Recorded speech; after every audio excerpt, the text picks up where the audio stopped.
What's up, world? It's your girl, Stacey Adams. Today is Tuesday, February the 15th, which means that it is National Side Chick Appreciation Day. So, bitches, choose up.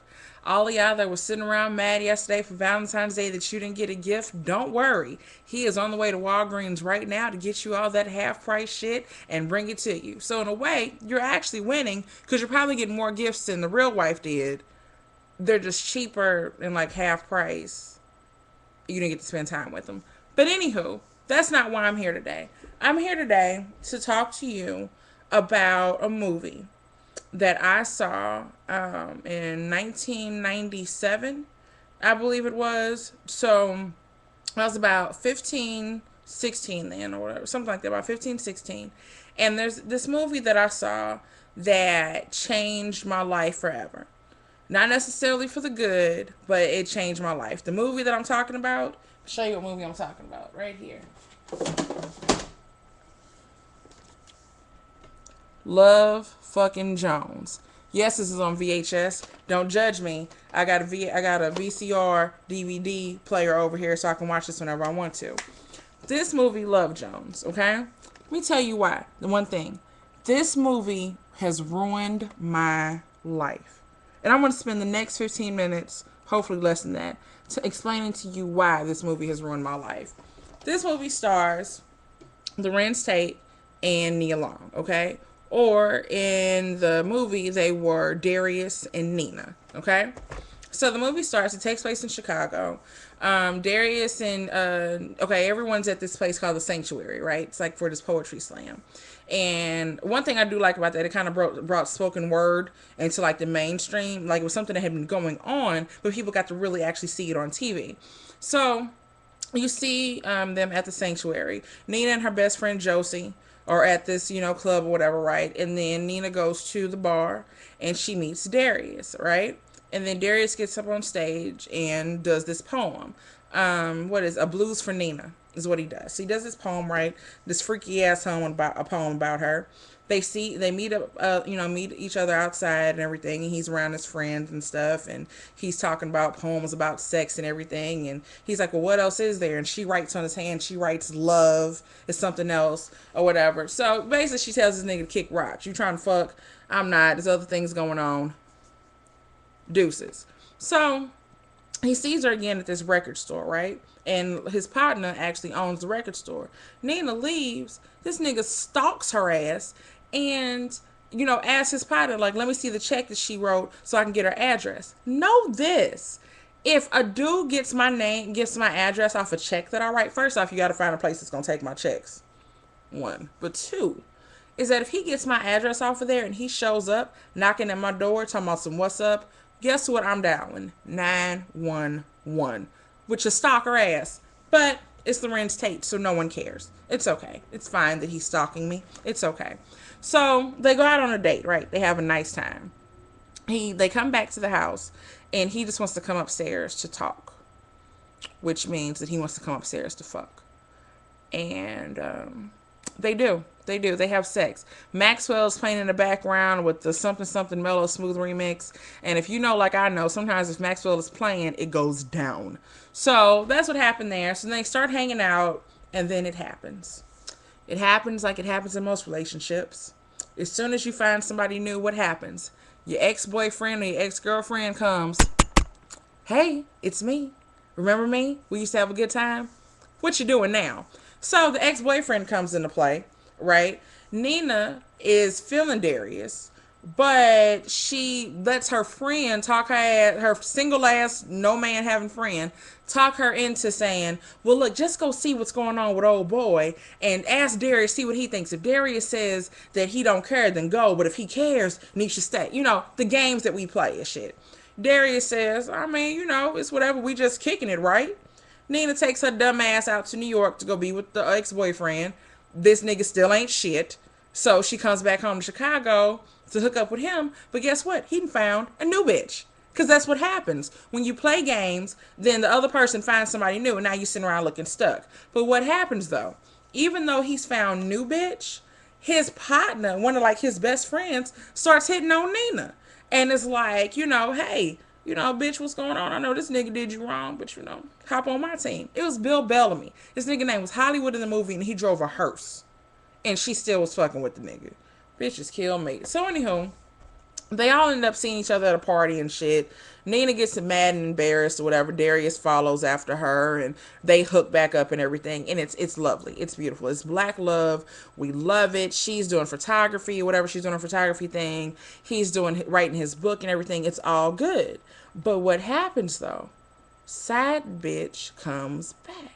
The bitch name was Lisa.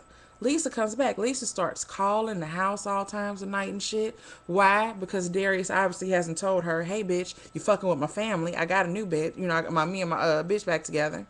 And he has the number laid out and all this shit. And then Nina, you know, finally confronts him about the shit. They get into it. What happens? They break up.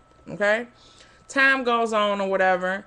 And Nina gets a job offer in New York. She takes it. But her best friend, Josie, being the best friend, calls up Darius and says to him, hey, you know this bitch is leaving. And I know you fucked up. But if you want to, you know, keep her from leaving, go chase her ass. You know, go get her. So at first he wasn't going to do it because, you know, that male pride will fuck you up every time.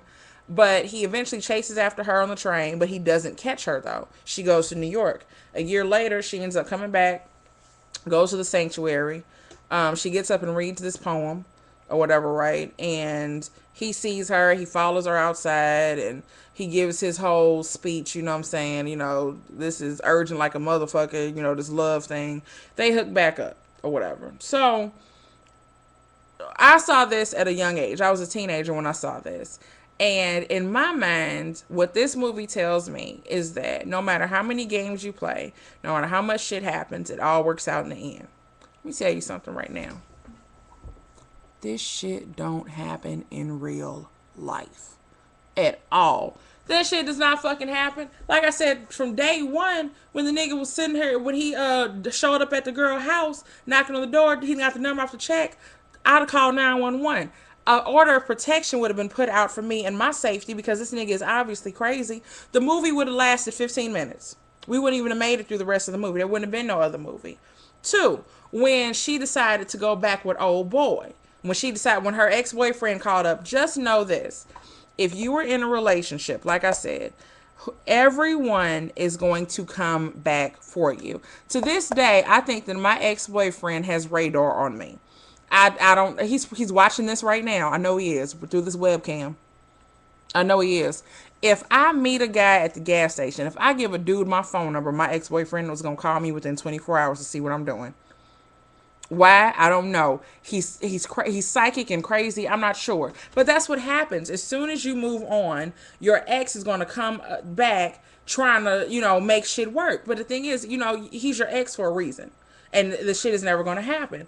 But in my life or whatever, there are times that I've been in a relationship with someone new and the ex comes a knocking and I say, even though I like you, new guy, and everything's going okay with us, I might as well go ahead and fuck it up and go see what's going on with ex-boyfriend over here. Ex-boyfriend, again, still ain't shit. And now you come back to the good guy and he's like, bitch, I don't want your ass because you had a good thing and you went to go see what the fuck his no good ass was doing. And now fuck you. So that's what happens. Next stop of fucking up in this movie is that when Darius's boy Hollywood, when he tries to talk to Nina and Nina actually goes out with him, what kind of hoe shit is this? Seriously, Nina, she smashed the homies. You don't do that. That is a big no. You do not go out with your guy's friend. Even if it's an ex or whatever, y'all was just kicking it, whatever. You don't start talking to one of his partners.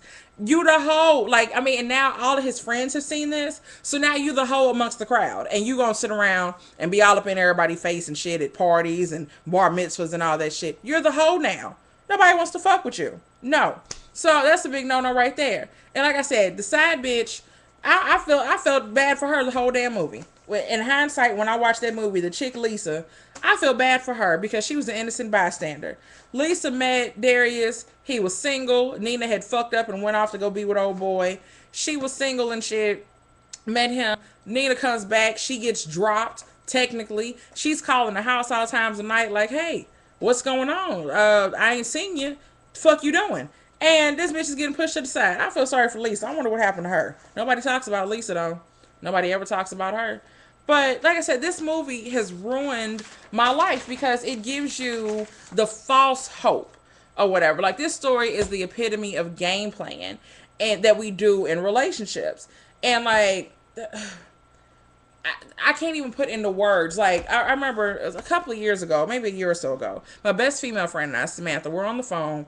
And, we're having our, weekly niggas ain't shit conversation. Sometimes it's every day, depends, or whatever. It starts off the phone call, ring, ring, and I say hello, and she says, well, niggas ain't shit. And it kind of goes from there. Sometimes I call her, and that's how it goes.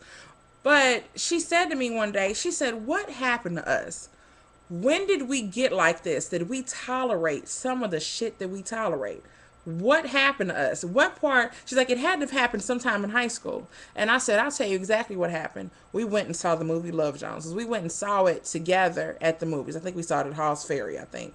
And I think, like I said, this movie has ruined my life. Because of Love Jones, we think that everything is going to work out in the end. Like, my life has been in shambles ever since this movie has come out because I've been following this movie, listening and thinking that it's okay. Well, if you fuck his boy, then it's not going to be an issue. It's not going to be a problem. If you go back to your ex, and the shit don't work out, you can always still come back. Love always conquers all. No, the fuck it don't. That it does not. It does not. Let me say this, from the beginning of this movie, the movie would have lasted 30 minutes if nobody played games this whole damn movie.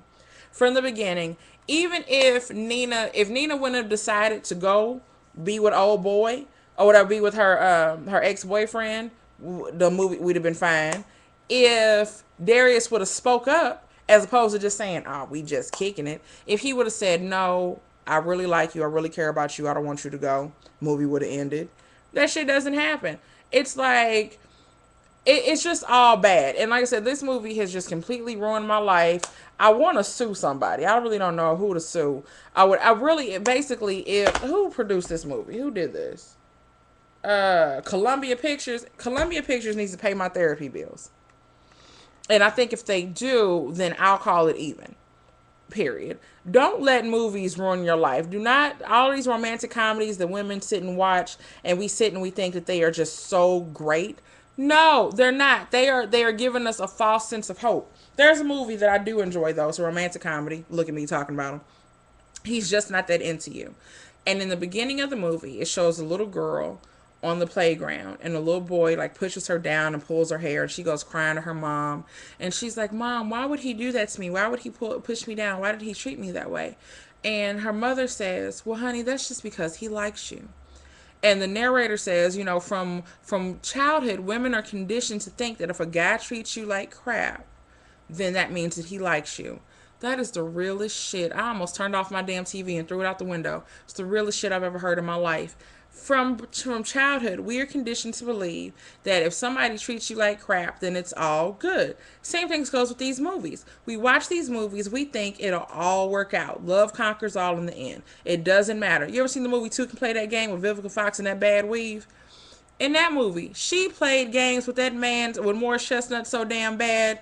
Oh my God, that shit was like Atari. It was just horrible. And in the end, though, it all worked out. And like, although you thought she got played for just a little minute, though, but then all of a sudden it worked out. Stop playing games. How about that? How about we have a movie where nobody plays games? All the executives in Hollywood just got mad at me, and I'm going to be banned off of YouTube. If we have a movie where no one actually plays games, where like love just actually just works out, like no, everyone is upfront and honest with each other, and then people saw those movies and they start in life started imitating art, there wouldn't be any single people. Or there would be a whole bunch of single people because people would be too honest. Either way, I don't know, maybe that's my cure for the world. Maybe that's what I'll do. I'm going to write a screenplay with a relationship between two people. They're going to be two black people, not necessarily thriving, successful, or whatever, but successful enough, whatever. Everybody bills paid. Ain't nobody struggling. And they're going to be in a relationship and everything is going to work out. Like, because everyone was honest with each other, wasn't nobody playing games, wasn't no bullshit, wasn't no side bitches, wasn't no friends fucking, wasn't no ex-boyfriends. That's what I want to do. Alright, so I'm at the end of my time. Stacey Adamz, follow me on Twitter. Look down below if you want to find me. I'm like Visa everywhere you want to be. Deuces.